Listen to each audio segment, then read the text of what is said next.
There is something hidden inside you right now, something ancient, something that doesn't fully belong to you or to any human alive on this planet today.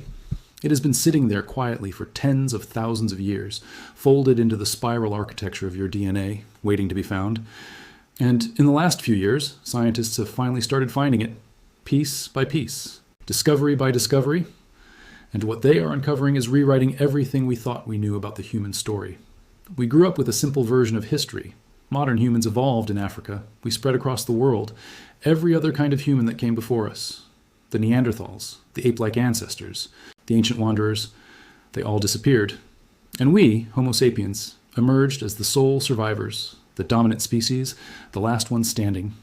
Clean, linear, uncomplicated. That was the story. That was what the textbooks told us. But the textbooks were wrong. Because buried deep inside the genomes of people alive today, inside you, inside your family, inside billions of human beings walking this earth, there are genetic signatures that do not belong to modern humans at all. They belong to people we never knew existed. Populations that left no graves we have found, no tools we have identified, no cave paintings, no artifacts. The only proof they ever lived is written in our DNA. Scientists have a name for them. They call them ghost populations. And in the last decade, we have discovered not one, not two, but multiple distinct groups of ancient, unknown humans whose existence has been confirmed solely through the genetic echoes they left behind in us. This is not science fiction. This is the frontier of modern genomics. And the story gets stranger and more astonishing with every new study published. To understand how scientists find these hidden ancestors, you have to understand something about DNA itself. Your genome, the complete instruction manual written in every cell of your body, is approximately 3 billion chemical letters long.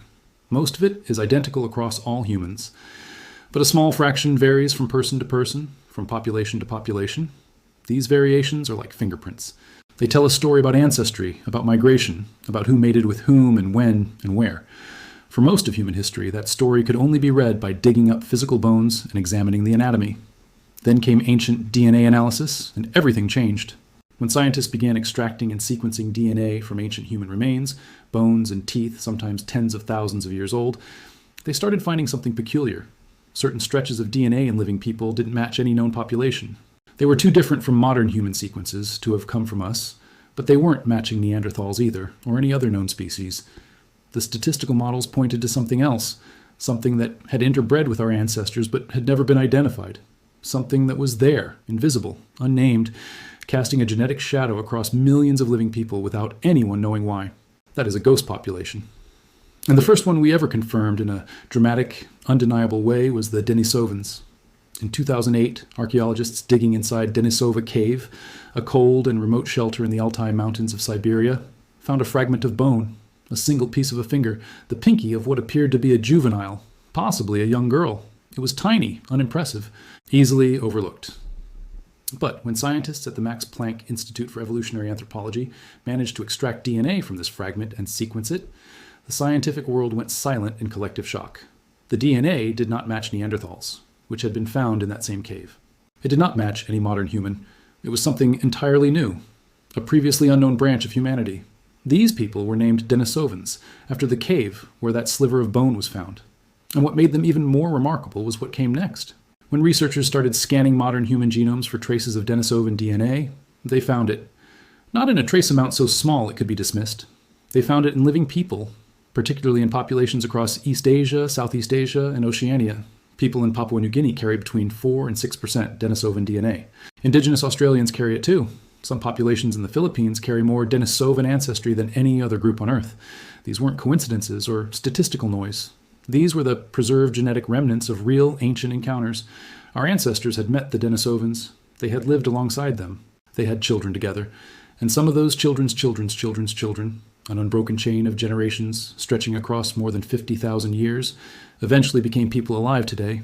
For 15 years after that discovery, the Denisovans remained deeply mysterious. We knew their DNA, we knew they existed, but we had almost nothing else. A few teeth, a jawbone fragment found on the Tibetan plateau, the original finger bone, no skull, no face, no idea what they actually looked like, until 2025. In June of 2025, a team led by Professor Xiaomei Fu of the Chinese Academy of Sciences published research that sent shockwaves through the field of paleoanthropology. The subject of the study was a massive, nearly complete skull that had been sitting in the collection of the Harbin Institute of Technology in China for years.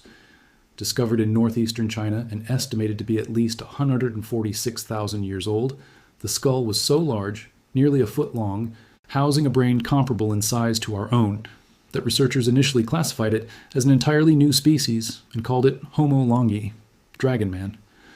But the question of whether Dragon Man was really a Denisovan had been fiercely debated since 2021, and nobody could prove it one way or another because no viable DNA had been extracted from the skull.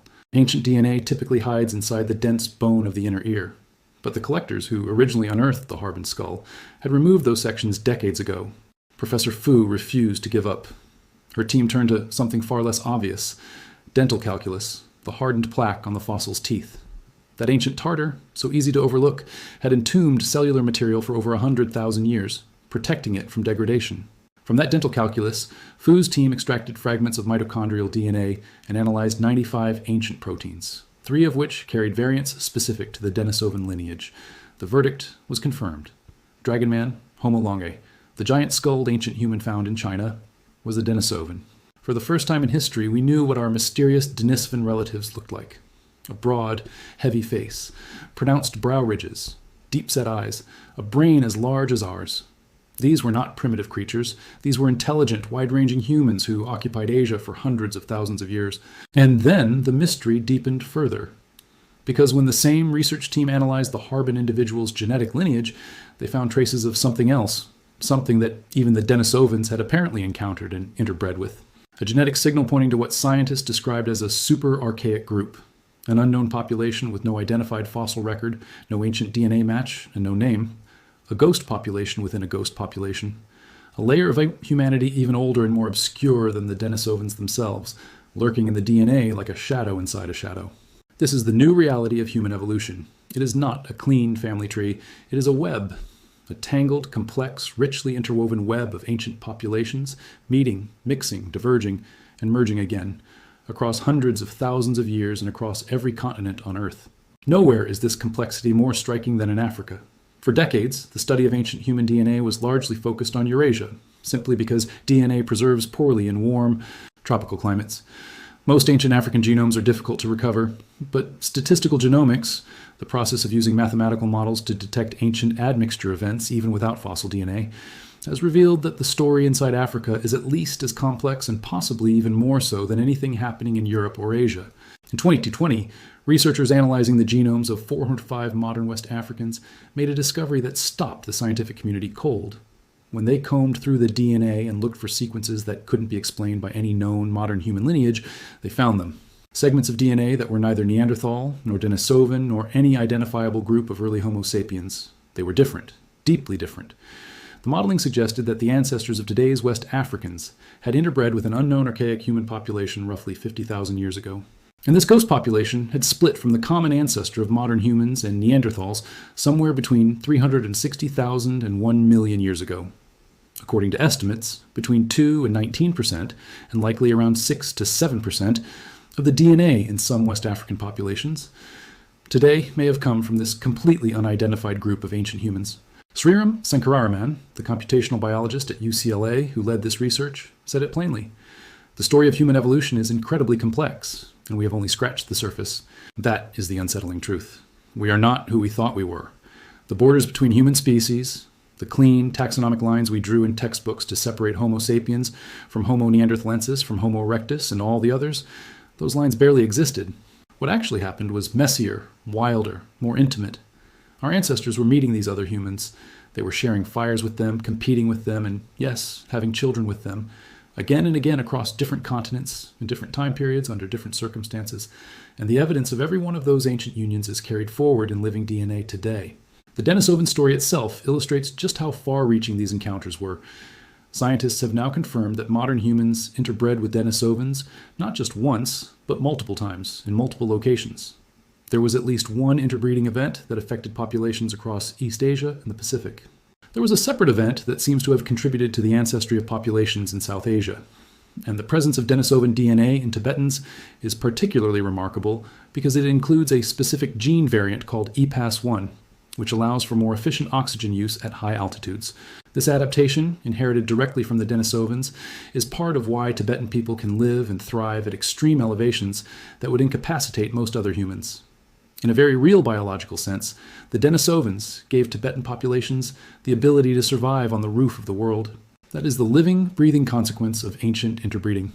Not just history, not just ancestry, actual biological function still operating, still essential in people alive today. And Neanderthal DNA, which most people with ancestry outside Africa carry in amounts of about 1 to 4% of their total genome, is doing something similar. Research published in multiple peer-reviewed journals has found that specific Neanderthal gene variants influence immunity, making carriers more resistant to certain infections. They may also increase sensitivity to allergens because the same immune system responses that help fight pathogens can overreact to environmental triggers. Separate studies have linked Neanderthal DNA to nose shape, hair color, skin tone, sleep patterns, mood regulation, metabolic rate, pain sensitivity, and even an individual's risk of severe respiratory illness. One particularly striking finding involved COVID-19. A specific stretch of DNA on chromosome 3, inherited from Neanderthals and carried by roughly 16% of Europeans and 50% of South Asians, was found to be associated with increased risk of severe illness from COVID-19. Meanwhile, a separate Neanderthal DNA segment on chromosome 12, carried by up to 50% of people in Eurasia and the Americas, was found to reduce the risk of requiring intensive care after COVID-19 infection by approximately 22%. The same ancient people, on the same chromosome, pushing in opposite directions depending on the specific variant, shaping how billions of modern humans survived a 21st century pandemic. The Neanderthals have been gone for 40,000 years, and yet they are still influencing who lives and who dies. Beyond Africa and Eurasia, the story of hidden ancient humans is unfolding with equal drama in the Americas. The peopling of the Americas was once thought to be a relatively simple event, a single migration of people from Asia across a land bridge sometime between 15 and 20,000 years ago. But ancient DNA has thoroughly dismantled that simple picture. In June of 2025, researchers published findings about skeletal remains excavated at the Chekwa archaeological site north of Bogota, Colombia. 2 hunter-gatherer individuals, buried thousands of years ago, yielded ancient DNA that stunned the scientists who analyzed it. These individuals did not belong to any of the ancestral Native American groups that researchers had expected to find. They were genetically distinct, a previously unknown lineage of humans, with no clear ties to any modern-day population. It was as if they had simply vanished from the face of the earth, leaving no known descendants, surviving only in 2 sets of ancient bones and the DNA they preserved. Separately, a Harvard-led research team published a study in Nature in late 2025 about ancient DNA from the central southern cone of South America, primarily Argentina. Analyzing DNA from a range of ancient individuals, they identified another previously unknown human lineage. The earliest representative of this group lived around 8,500 years ago. By somewhere between 4,600 and 150 years before the present, this distinct population appears to have dominated the genetic makeup of people in the region. A group of people we had no knowledge of, persisting in isolation in the southernmost reaches of the Americas for thousands of years.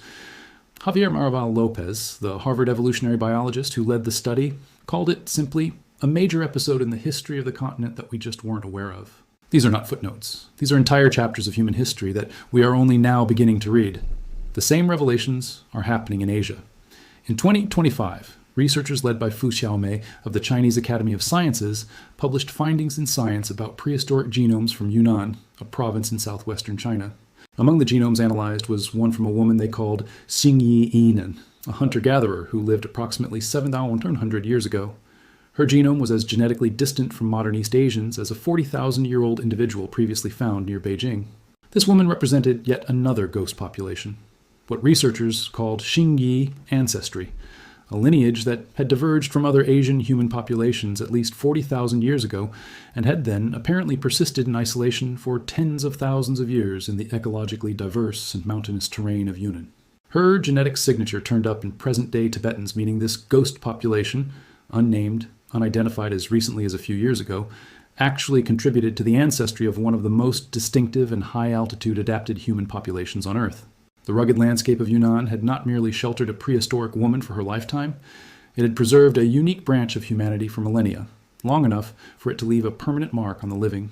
In Japan, researchers analyzing thousands of genomes across the country published findings in 2026 that rewrote the accepted history of Japanese origins. For decades, scientists believed the Japanese population arose from two main ancestral groups, the indigenous Jomon people and later arriving migrants from continental Asia. The new genomic study identified evidence for a third ancestral group previously overlooked, whose origins and identity remain the subject of ongoing investigation. The two-source model that had stood for years was, with the publication of a single paper, rendered incomplete. In Britain, researchers announced that humans had returned to the island following the last ice age, some 500 years earlier than previously believed. In West Africa, a study confirmed that ancient humans living there around 50,000 years ago had interbred with groups whose fossil remains have never been identified. In the Tibetan Plateau, evidence continues to accumulate of Denisovan occupation across a range far wider than anyone had imagined. In Germany's Ranis Cave, the oldest confirmed modern human genomes from Europe, dating between 42,000 and 49,000 years ago, revealed a small, close-knit group of people, including a mother and her daughter, who lived in Europe for roughly 80 generations before disappearing without a trace. Their DNA eventually vanished from the European gene pool entirely, replaced by later waves of migration. They were modern humans. They were us. And they were simply gone, swallowed by time, leaving no genetic legacy. The picture that emerges from all of this research is one of staggering complexity and staggering intimacy. Human evolution was not a story of one group conquering and replacing all others. It was a story of peoples meeting at the edges of their worlds and intertwining in ways that permanently changed everyone involved. The so-called archaic humans, Neanderthals, Denisovans, and the unnamed ghost populations were not evolutionary dead ends. They were contributors. They gave us immune system genes that helped us survive new environments. They gave us altitude adaptations that made certain regions of the world habitable. They gave us metabolic traits that shaped how our bodies process energy. They shaped the pigmentation of our skin, the thickness of our hair, the structure of our nose. In becoming extinct as distinct populations, they did not simply disappear. They dissolved into us. Their story continued inside ours. The tools that are making these discoveries possible have advanced at a pace that would have seemed impossible even 2 decades ago. Scientists are now extracting ancient DNA, not just from bones, but from dental tartar, from cave sediment, from tools, from the walls of ancient dwellings. AI-powered genomic analysis tools are being applied to archaic human data to find previously invisible patterns of 3D genome organization, the way DNA is physically folded inside the cell. And researchers have found between 60 and 75 regions of the genome where archaic humans differ from all modern populations in ways that may have functional consequences we are only beginning to understand. Every year, the resolution of our picture of ancient humanity becomes sharper. And every year, new ghosts emerge from the static. What does it mean, ultimately, that we are not purely what we thought we were? That the boundaries of our species were more porous than our science assumed? There is something profoundly humbling in the realization that the clean narrative of human uniqueness, of Homo sapiens as the sole victor of evolution, standing apart from all others, was never really accurate. We are composites. We are the product of encounters across deep time. The unknown humans found in our DNA were real. They loved and feared and survived in worlds we cannot fully imagine. They disappeared as distinct peoples, but they did not disappear entirely.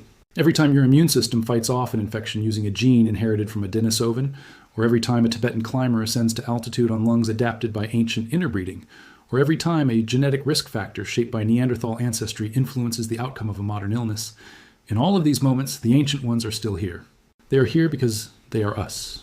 Because they were always part of us, hidden in plain sight, coiled in the double helix, waiting across hundreds of thousands of years for the science to catch up to the truth that was always written inside our cells. The story of human evolution is not over. It is, in many ways, just beginning.